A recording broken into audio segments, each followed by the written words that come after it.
Hello friends, ఎలా ఉన్నారు? బాగున్నారా? నేను కూడా చాలా బాగున్నాను. Welcome to Nagamani natural blogs. నేను మీ నాగమణి శంకర్. ఈరోజు మన ఛానల్లో పూలు చూపిస్తున్నాను. ఏంటో అనుకుంటున్నారా? నేను మంచి కొటేషన్స్ చెప్పాలని అన్నమాట. వీడియోని స్కిప్ చేయకుండా చూడండి ప్లీజ్. వీడియో నచ్చితే లైక్ చేయడం మర్చిపోవద్దు. యాడ్స్ వస్తాయి, యాడ్స్ కూడా చూడండి. వీడియోని ఫుల్గా చూసే వాళ్ళు మాత్రమే ఓపెన్ చేయండి ప్లీజ్, స్కిప్ చేయొద్దు. రండి చూద్దాం. ఫస్ట్ ఏంటంటే మీకు పువ్వులు చూపిస్తున్నాను. ఏంటో అనుకుంటున్నారా? ఇవి పువ్వులు చూడటానికి చాలా అందంగా ఉంటాయి. ఈ కొటేషన్స్ ఈరోజు పువ్వుల గురించి చెప్తున్నాను. కానీ పువ్వు మాల కూడా ఎంతో అందంగా ఉంటుంది. విరబూసి అందంగా ఉన్న పువ్వుల మధ్యలో ఉన్న దారం అయితే మనకి బయటికి కనపడదు. కానీ పువ్వులను మోస్తున్న దారం కదా గొప్పది. పువ్వులు గొప్పవా? కాదు కదా. అంతే అన్నమాట.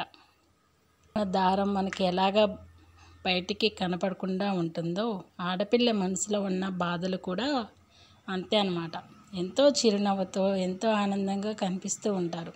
కానీ ప్రతి ఒక్క మనిషికి మనసులో చాలా బాధలు ఉంటాయి, కష్టాలు ఉంటాయి. కానీ అవన్నీ బయటికి కనపడకుండా సహిస్తూ ఓర్పుతో సహనంగా ఉంటుంది ప్రతి స్త్రీ. అదనమాట. పువ్వులకి స్త్రీకి ఎంతో దగ్గర సంబంధం ఉంది. పూమాలలో ఉన్న దారం అయితే మనకి బయటికి కనబడదు, కానీ అందమైన పువ్వు మాత్రం కనిపిస్తుంది. అదని ప్రతి ఆడపిల్ల మనసులో ఉన్న బాధలు బయటికి కనపడవు, కానీ తన చిరు మందహాసంతో చిరు దరహాసంతో అందంగా చాలా సంతోషంగా ఉన్నట్టు బయటికి కనిపిస్తారు. మళ్ళీ ఇంకో కొటేషన్ ఏంటో తెలుసా? మన శత్రువులు అంటూ ఎక్కడో బయట ఎక్కడో ఉండరండి. మన అయిన వాళ్ళే మన శత్రువులు. మన ఎదుగుదలని చూసి ఓర్వలేకుండా ఉంటారు మన శత్రువులు. డబ్బు ధనం ఉన్న వాళ్ళకి బంధాలు ఎక్కువగానే ఉంటాయి, బంధువులు ఎక్కువగానే ఉంటారు. బెల్లం పంచదార దగ్గర చూడండి, చీమలు ఎలా చుట్టుముట్టి ఉంటాయో బంధువులు కూడా అంతే.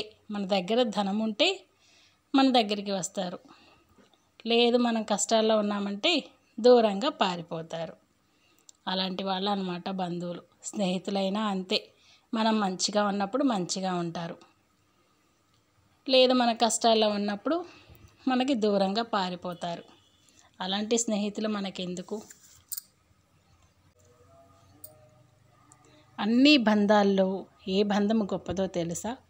భార్యాభర్తల బంధం. ఎందుకంటారా?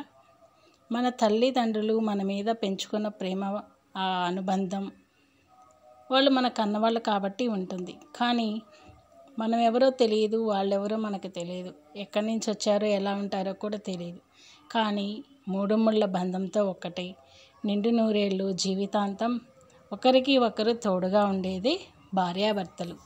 కన్న బిడ్డలు, కన్న తల్లిదండ్రులు కూడా మనతో ఉండరు. వాళ్ళ బంధం కొన్నేళ్ల పాటే, ఒక 20 సంవత్సరాలు లేదా 25 సంవత్సరాలు. కానీ మిగతా జీవితం నిండు నూరేళ్ళు మనకి తోడుగా ఉండేది భార్యాభర్తల బంధం అన్నమాట. భర్తకి భార్య తోడు, భార్యకి భర్త. ఇది గుర్తుపెట్టుకోవాలి.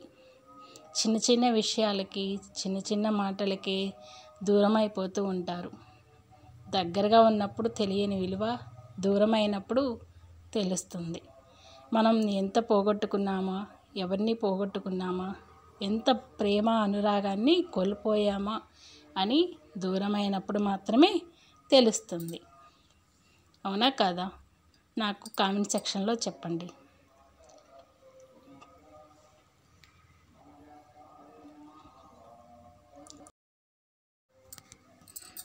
ఎవరిని ఎక్కువగా నమ్మకూడదు ఫ్రెండ్స్. ఎవరిని ఎంత నమ్మాలో అంతే నమ్మాలి. అది బంధువులైనా స్నేహితులైనా.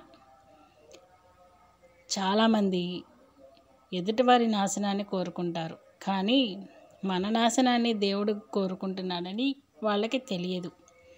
అవును కదా? అందరూ బాగుండాలి, అందులో నేను ఉండాలి, అందరూ మంచిగా ఉండాలి అనుకోవాలి. కాసే చెట్టుకి దెబ్బలు తగులుతాయి అంటారు.